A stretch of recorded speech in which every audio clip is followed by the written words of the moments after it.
Dahil maraming regalo si Baby GR sa mga ninong at ninang, ay naisipan nilang bumili ng Jollibee. At yung mga anak ko din, marami silang nakaroling kaya binili nila ng Jollibee. Thanks God sa pagkain. Thank you Lord ng marami. Tuwang-tuwa ang Baby GR namin. Napainggit niya yung kanyang Chicken Joy. Ewan ko ba, gustong-gusto po nila yung Jollibee. Sa bagay, minsan lang po kasi sila makatikim ng ganito. Naalala ko dati nung kabataan ko pa. Talagang hindi kami makatikim ng ganitong pagkain. Kasi kapos kami dahil sweldo ng asawa ko, kaya naglaan po ako pang bayad ng kuryente at tubig.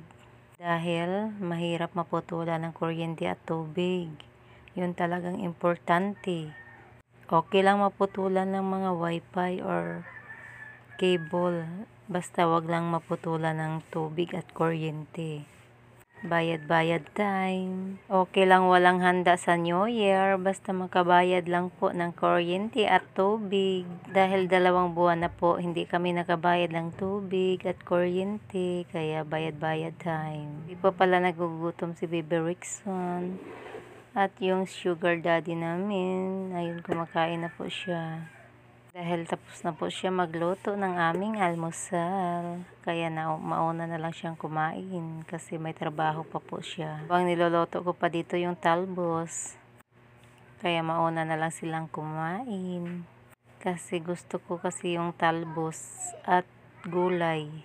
Dahil kulang na po ako sa dugo, sa kakapuyat.